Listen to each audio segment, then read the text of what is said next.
conversation.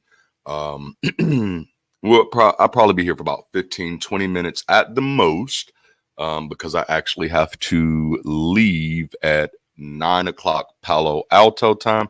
So that's 11 o'clock. What is that? 11 o'clock what? 11 o'clock Alabama time. So for those of you who are not in Dothan, Alabama, I don't know what time that'll be for you.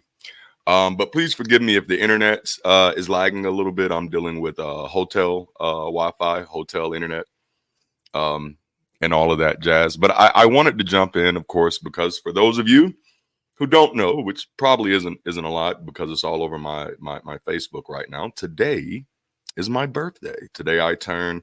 Hold on, let me check. Let me check. Doo-doo. And let me see. I'm 38. My wife wished me a happy birthday this morning. I am 38. Interestingly enough, I always have to ask my wife how old I am. Hey, babe, how old am I? And I only do that because I know she knows how old she is, and I'm only a few months older than her. So as long as she remembers her age, she'll remember mine too. And so that's kind of the approach that I take to that. But anyway, like I said, I wanted to drop in and do this quick video for those of you who are watching on YouTube, and Facebook and Instagram as well. Please make sure to like the video. YouTube people, subscribe to the channel. Consider joining our community. Consider volunteering in our community. Check out some of the community merch, which is dope, if I must say so myself. But yeah, so I got all that out of the way. I'm really only doing this video. I have nothing significant to talk about right now. I was just looking at all of the birthday wishes that I've received today, and I just kind of wanted to respond and say thank you everybody for wishing me a happy birthday. What's so funny is, believe it or not, I'm actually kind of funny about birthdays and stuff. They're not as important to me as I see it is for other people. And just quite honest, and it probably will sound a little wrong when I first say it, but I think you'll get what I'm saying. I'm not really big into tokenism. So I don't, this was probably the first year in maybe 10 years that I received, that I was actually somewhat overjoyed by the birthday wishes. Most years I look at the people who are saying happy birthday and I'm like, oh man, these are people that I don't know, or these are people that know me and literally have nothing to do with me. I have family members that talk to me once out of a year, and I'm talking about people that I grew up with. I have family members that talk to me one time out of the year, and it's not a conversation. It's just happy birthday on my timeline. And I don't know, I guess because of the way that I think, for years, that actually bothered me. I'm like, wow, I don't like illusory relationships. I don't like illusory friendships and things of that nature.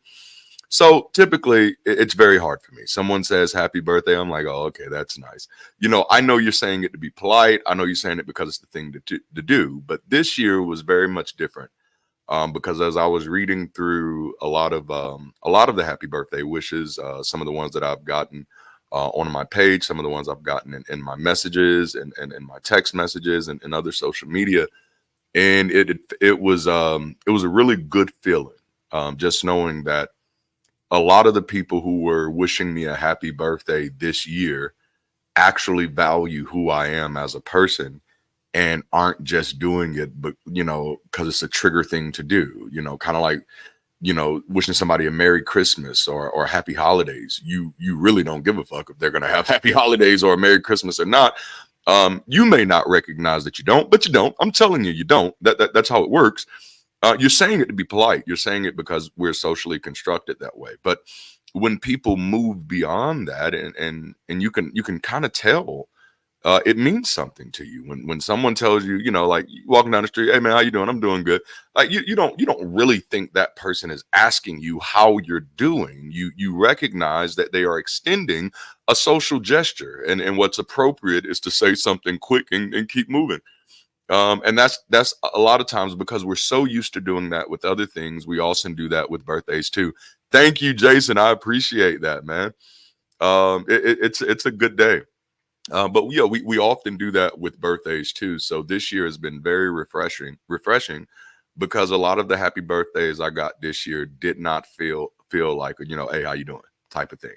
Um, I'm really I'm really big on relationships in my life, especially after living my life the way that I did for the first 2 decades, of realizing that most of my relationships were illusory. I had a person who gave birth to me who did not become a mother. I had a father who sowed the seed for me, if you will, who did not become a father. I had grandparents who did not become grandparents. I have siblings who I have absolutely no relationship with. And for many people in my predicament, that comes after you left the faith. For me, that's just been my whole life. And so after kind of wrestling with that for 2 decades, I decided to be very vocal and unapologetic in what I expect from relationships and what I want in relationships. And this year was one of the first years that I kind of felt like I got a little bit of that, where I'm scrolling through the messages and I'm like, oh man, this is somebody who's telling me happy birthday, not just because it's my birthday and they saw it on Facebook. This is somebody who's telling me happy birthday because they appreciate me as a person. They value me as a person. They value the work that I do. Yay! Thank you so much, D. This is my first time going live on several different platforms at the same time. So yay, thank you for letting me know that worked. I'm just kind of rambling right now. Number one, just telling people why I appreciated my birthday wishes this year. And if you ever talk to my wife, she'll tell you I'm normally aggravated every year on my birthday, because every year it's a reminder for me. And again, I think differently, and I'm unapologetic about that. I'm not saying anybody else has to think like I think, nor am I saying that the way that I think is 100% healthy all the time. It's just conducive for my productivity right now. But birthdays were like aggravating for me because I'd have to spend a whole day responding to people on Facebook who really didn't care about me, you know. And I don't mean like care about me as in like, oh, let's go do stuff for Darante, but like just weren't connected to me in any shape, form, or fashion. A large percentage of the people who normally commented on my birthdays were people who didn't even really like me. Like there were people who were spreading rumors about me and stuff, people who were doing all types of ugly things. But for whatever reason, when my birthday popped up, it's like, oh, happy birthday, Darante. And I'm like, whoa, I know you're cool with that, with where you're from, but I don't like disingenuousness, even if it's what you consider harmless. I really, I value my relationships. And so I want to know I have real relationships with people, and so reading them this year, reading my birthday wishes this year, and I know I've said it like twice or three times, but that's how much it means to me. Reading my birthday wishes this year was a delightful experience because I knew that these people weren't having to pretend like I was somebody else to celebrate. These were people saying, happy birthday, man. Have a great one. Thank you for what you do. And I knew that this wasn't just something people are saying. Yes, when they were alive. Now you can afford a plane ticket and get off of work. Like, right? I don't like that, So I prefer genuine relationships.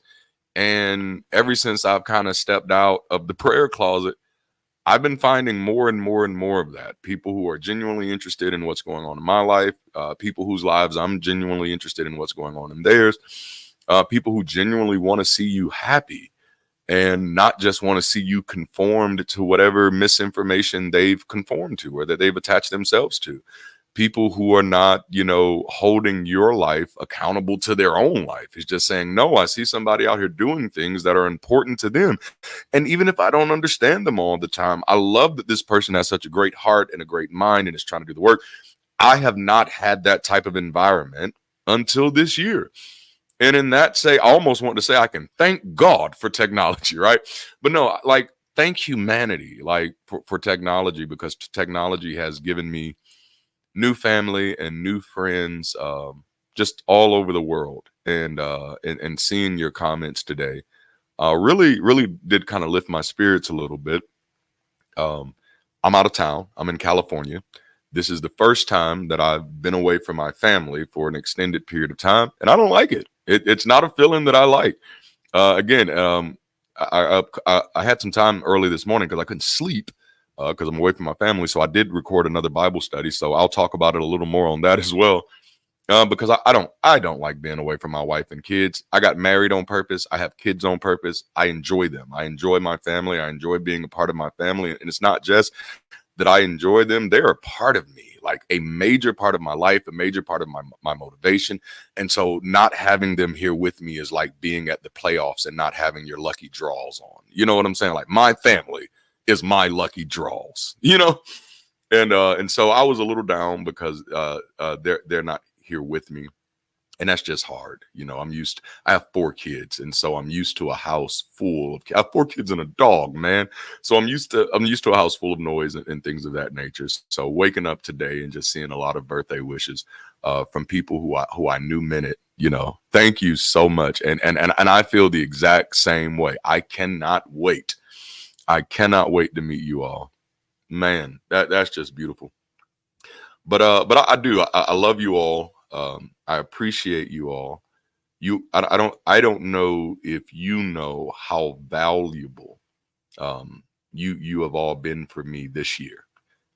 Truth be told, you know, I can only imagine what would have happened if I would have decided to take this leap out of the prayer closet and start sharing my story and had nobody there. Happy birthday. Why am I saying happy birthday to Stacy? Your birthday's passed. I meant thank you. Yeah, I'm all over the place. But oh man, thank you. Thank you. I appreciate that. I do. I do. I'm excited. I'm excited to do the work, right? I'm excited to do the work. This is something, you know, I'm just excited to be a part of something that's important to me. And I'm excited to be a part of something where I'm actually in the work with other people who I don't have to be convincing to do work. I get to appreciate other people for the work they do, such as Stacy and Dee. And that's amazing to me. That's that's kind of like my new circle right now. My circle are people who are kind of doing some of the things that I'm doing for some of the same reasons that I'm doing. And of course there are some differences there, but that's what makes it even more beautiful. A live happy birthday. It is. You know what I'm saying? It's just it was more of a thank you. It's a live thank you for all of the people who wished me a happy birthday and for all of the people who have made this an incredible year so far. I am still a long way from where I want to be. I still have to face a lot in life. I still have to struggle with a lot in life. Financially, it's like, yeah. But this has been like literally one of the best years of my life. And I don't think that would have been the case if I haven't come in contact with so many people in this community. You all have given me a real liberty, and I'm gonna full size my screen so I can look directly at you. You all have been a real breath of fresh air for me. You have given me or given me the freedom to live in a newfound liberty and authenticity. Most of these conversations that I share on my channel, I've only shared in my household with my wife and my children, which is probably why this is such a profound feeling for me. Because sharing this with my wife and my children for the past 10 years made this feel like family conversations for me. That means when I'm having these conversations, I am as comfortable with you as I am with my wife and kids. And the fact that you all have allowed me to be so, and not only have allowed me to be so, but have supported me in those ways, have encouraged me in those ways. Many of you have financially supported either through Patreon or through YouTube, some through PayPal and some through Cashapp. And by the way, that information is in there for those of you that want to show some birthday love. I'm not against that. But no, this is for a little boy who grew up feeling like an orphan and feeling like he'd never be much. This has been a great year. And I'm happy to be 38. I'm happy to be out of the prayer closet. I'm happy to be honest about who I am in my life, honest about my thoughts. I'm happy to be authentically living. I'm happy to be applying myself to the work of progressing people. And man, I'm happy to be alive. And I'm super grateful for all of you. Thank you so much.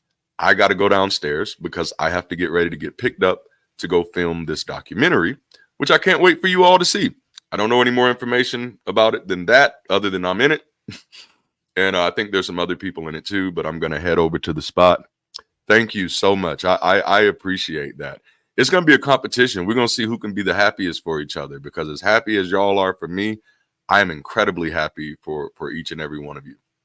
This is I feel like I've been love bombed by the atheist community, and coming from the other side, you don't think that's something that happens, right? Thank you all. I appreciate it. I will check back in. There should be another Bible study with the next pastor popping up either today or tomorrow. I've already pre-recorded it. I'll try to release it as a premiere so I can be in the chat with you, which is what I want to do.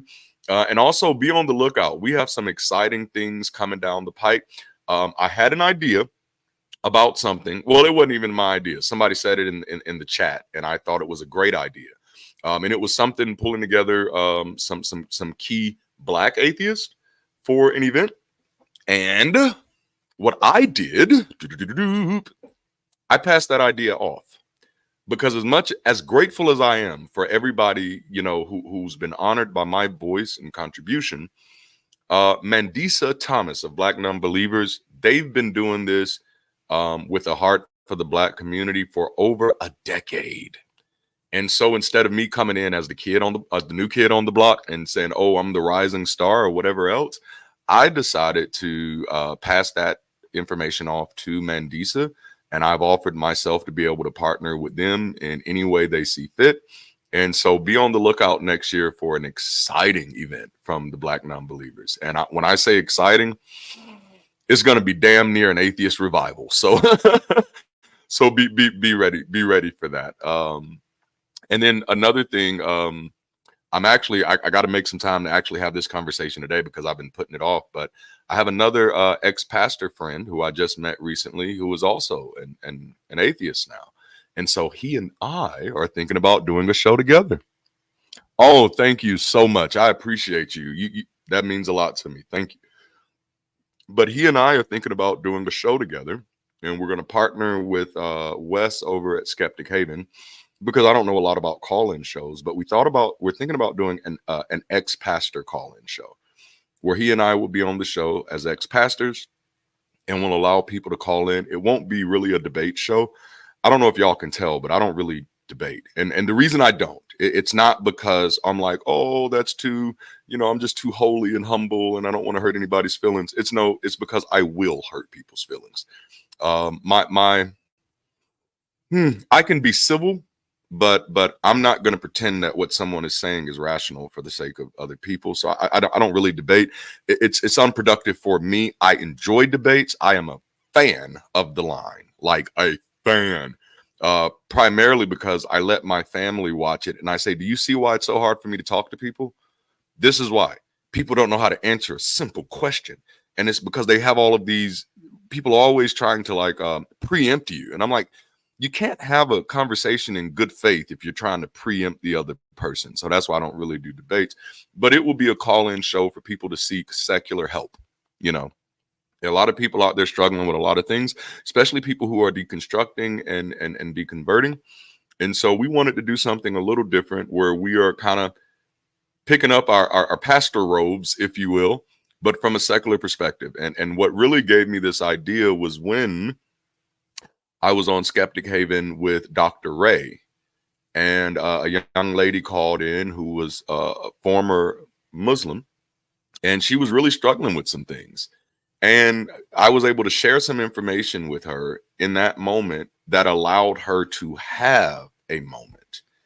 And to me, the beauty of that is that so many encounters that get labeled as spiritual or holy or God ordained are simply human encounters. And this was something that I started testing immediately when I left the pulpit. I wanted to see if I was still anointed, or if the anointing was something beyond what I had ever thought in the first place, that the anointing was simply, or the thing that I was calling the anointing was simply a manifestation of people responding to the words that they're hearing, and their biological processes, neurological processes, and their social affect to the world around them. And so We wanted to do that because that ended up being a very powerful moment. I think for everybody involved at that, and that's something that I want to do more of, and I think that will help. I think I don't want to say change the image. That's not the goal here, but I think that will add more light on the image of secularism and critical thinking and even atheism.